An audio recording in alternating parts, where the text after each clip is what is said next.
Hello there, beautiful people. This is the Dafala Show with your girl, Saida Yusuf. Follow me on Facebook, The Dafala Show, Instagram at saida.dafala. Then you can hit on the subscribe button on the Dafala Show on YouTube. Alafu turn on the post notification notes for any new video. Thank you so much for my continuing subscribers. And if you're here and you're watching and you've not subscribed, kindly please go and subscribe. So on today's video, we're talking about 16 days of activism. So the Dafala Show is not just an inspirational show, but it's also a show that talks about gender-based violence and such kind of stuff. The 16 days of activism kicked on the 25th of November and runs up to 10th of December. And on this specific day, this specific 16 days, we are basically oranging the world and we're ending violence against women. Violence against women comes in very different ways. One of the ways is through abuse. Abuse of words, economic violence, we have verbal violence. There are about five ways in which women are abused, and we're going to look at them, each one of them, one by one, as we kickstart on this 16 days of activism and creating awareness amongst women, men, and generally everyone to talk about and air their views and their opinions about the 16 days of activism. On the 16 days of activism, first of all, we are talking about sexual violence. Sexual violence comes in different ways. Women are harassed, there is rape, there are so many things, and mostly we're talking about rape. Rape is whereby one is sexually harassed or taken advantage of without the person's permission. And at most cases, you realize that when someone is sexually abused, she does not come out and speak about it as it's supposed to, and as the person is supposed to, because of fear or because of the pain or the fear in which the person is going through at that particular moment. And we're talking about educating people about this violence so that they can spot it, create awareness, and end it at the end of the day. Sexual violence, when talking about rape, rape doesn't cut across only grown-up women. Even young girls from young, it doesn't even have a specific age. We can say that a 16-year-old or a 15-year-old, because there are cases of people of even the age of 10, 9, 8 whom have gone through sexual harassment, in this sense, rape.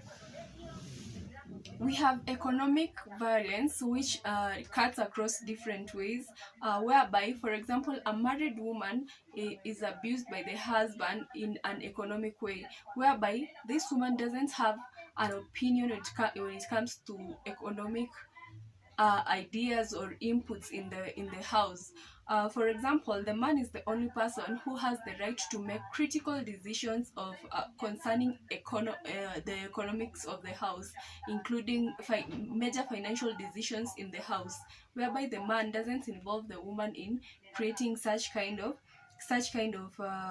decisions. You realize that sometimes men use economic intimidation. They intimidate their wife by preventing her from getting and keeping a job. You're making the woman who is so educated and capable of getting a job to become a housewife, just because you want to make her feel intimidated, or you don't want the woman to be exposed. Sometimes economic violence comes about when a man takes the children because he is economically able to take the children away from you, knowing very well that you do not have the say to do anything about it. Minimizing or denying and blaming, telling her he only does it because she lets him do. Like, for example, let's talk about me as Saida. I can only do, or my limit cuts across that specific thing in which my man allows me to do. But today I want to majorly focus on rape, because so many people, so many girls have gone through this thing, but they have not talked about it. So many girls fear coming out and saying that, you know what, I have been raped and such kind of stuff. And if you're raped as an individual, what are you supposed to do? Which initiative are you supposed to take? Are you supposed to keep quiet about it? No, because rape results into different things. You can end up getting sexually transmitted diseases such as HIV and AIDS. HIV can easily be transmitted through sex, and in this case, if the person who raped you was or contracted the disease, will end up easily transferring to you if you don't inform the required sources within 72 hours of which the act took place. So we are creating an awareness in such a way that you don't fear about speaking out about it, but we choose to, you should look at it in a sense that if you talk about it, it's going to assist you in some way. It's going to take the burden and help you get out of that danger. There are so many questions that I have here about rape, and I want to answer them. Can I make anonymous reports about abuse? Yes, you can make an anonymous report. You just, for example, if person A was raped and person B knows about it, and the person A doesn't want to talk about it, you as the individual B can just make an anonymous call to the gender-based and violence desk, whereby they will assist the person within the required time. What is victim empowerment program? Victim empowerment program is whereby if someone is sexually abused, the person is taken through counseling and such kind of stuff, because rape is not an easy thing. So many people have gone through it and very few have been able to come out of it successfully, because it makes someone become, can I say, emotionally deteriorated in some cases, and that is one of the things whereby as an individual you need to be talked to, you need to go through basic counseling, through gradual talking and such kind of stuff, you get to heal. So being raped is not, I believe that going through the acts of rape is not the end of the world. The person who did it to you is the one who is selfish, and I feel like they're not in the required sense of their mind. So you are just, if you have gone through rape, you're just an okay person. You have nothing to lose. In fact, you have everything to win, for as long as you come out, communicate, and get assistance. Another question that is widely asked is, how old do I have to be to report a case? Like I was saying, rape doesn't come for a specific age, or a specific person of a specific age goes through rape. No, rape can cut across any age. Out here there are people who are very selfish, for lack of a better word, and I don't know if they really understand what they do at the end of the day, to an extent that even a child of a 3-year-old kid can be raped, and it's not something that has not happened. There are so many cases of such incidents that we've had or even come across at a one-on-one basis that have happened. So be it a 16-year-old, be it a 15-year-old, if you feel, you don't have to even feel, it's necessary that you come out, report, seek the necessary assistance so that you can be assisted. Will I be able to get help whenever needed, at any time? I believe that the gender-based desk doesn't work within a particular time. It's a 24-hour based help center, whereby at any particular time, for as long as you make the initiative to contact and seek help, you will be assisted by the required people. What issues can I report? I've seen you can report that cases of rape, cases of violence, because so many women out here go through violence in their marriage relationships. You find that a woman has a man who is so abusive, and abuse comes in different ways. People focus so much on the physical abuse that they don't know that so many people also out here go through emotional abuse, emotional torture, whereby a man can just tell you anything, which deteriorates your brain. It makes you lose your self-esteem as an individual. So violence doesn't come just across just because through physical beating or something like that. It comes across different ways. Even emotional torture is an abuse. What happens after I report a case on site? When talking about specifically rape, if you report immediately, the necessary steps are also taken immediately. The girl is taken through the first counseling. After the first stage of counseling, the necessary checkups are done. Treatment is done on the girl, and then after that, the girl goes through gradual counseling sessions, which helps to boost her confidence back. It helps bring her back to the person that she is supposed to be or was, but was got to be lost by the process of the incident that took place.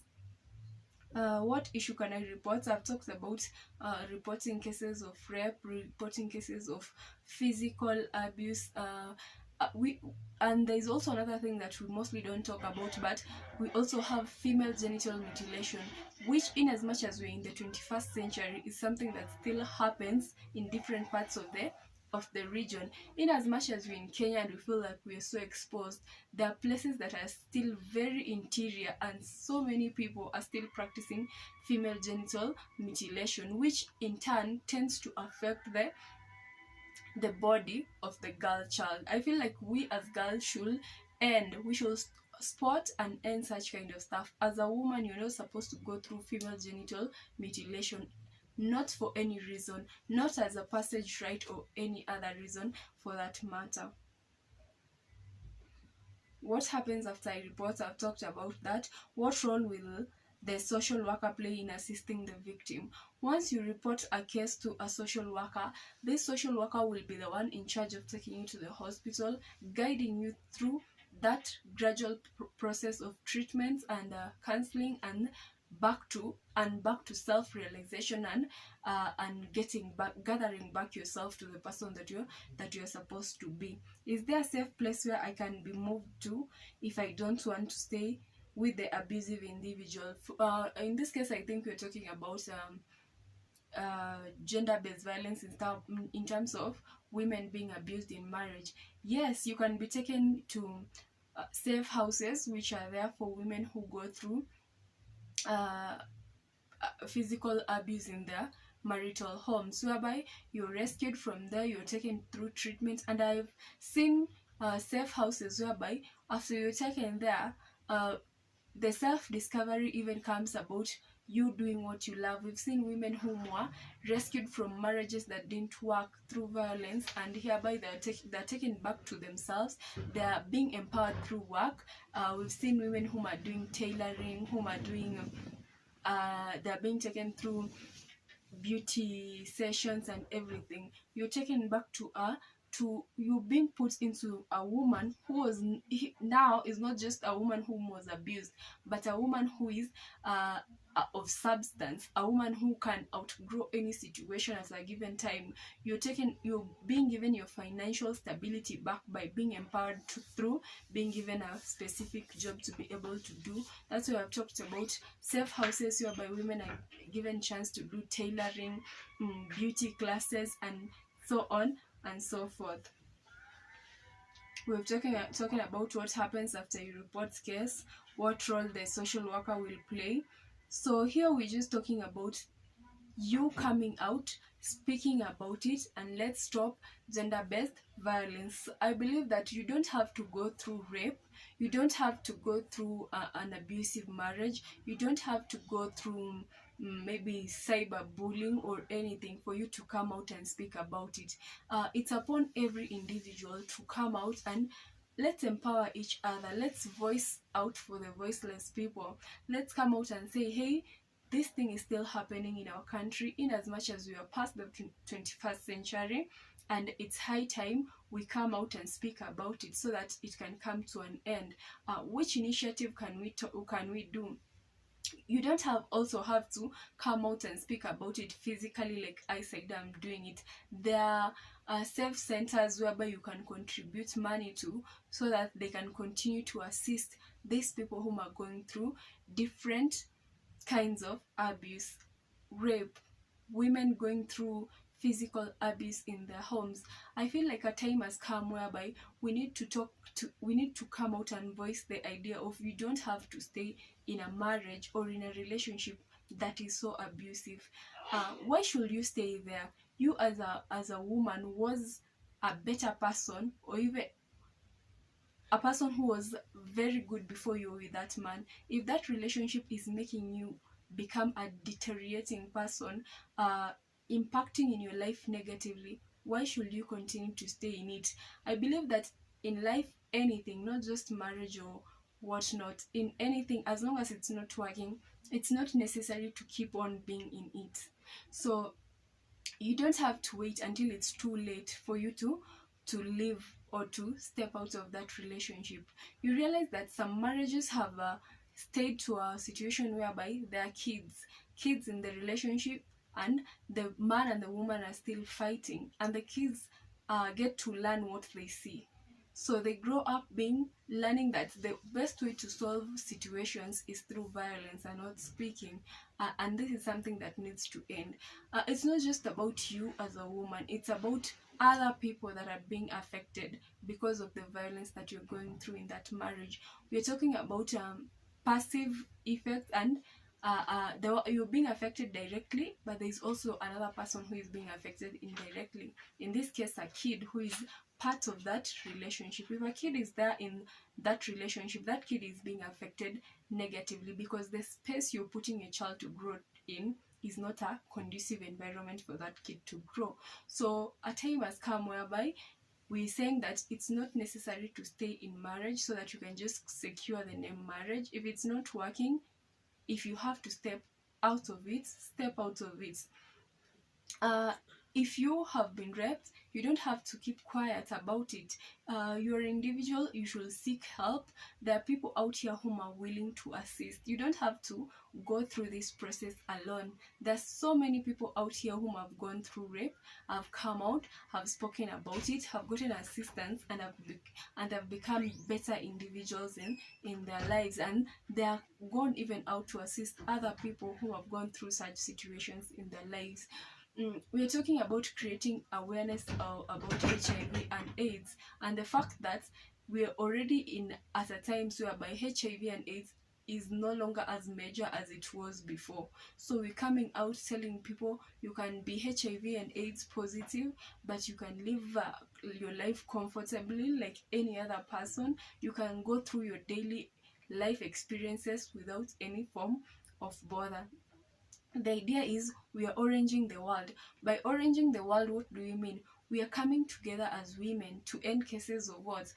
End cases of rape, end cases of women going through cyberbullying, end cases of female genital mutilation, and any other kind of abuse. And this is generally what you're talking about in the 16 days of activism. I feel like women, we're now becoming more empowered. We are outgrowing the women that we used to be. We are becoming women of substance, and that is what each and every woman should be. So the idea is to impact all women in the society, to help them discover themselves and grow to better individuals that they can be.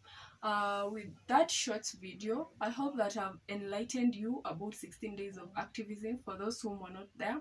And here we're talking about supporting and taking action against these gender-based violence cases. Until next time, it's your girl, Saida Yusuf. Follow me on Facebook at The Dafala Show, Instagram at saida.dafala. Hit on the subscribe button on The Dafala Show on YouTube. Turn on your post notification notes. If you're watching this video and you have not yet subscribed, why not hit that subscribe button? Until next time, we meet again. Bye.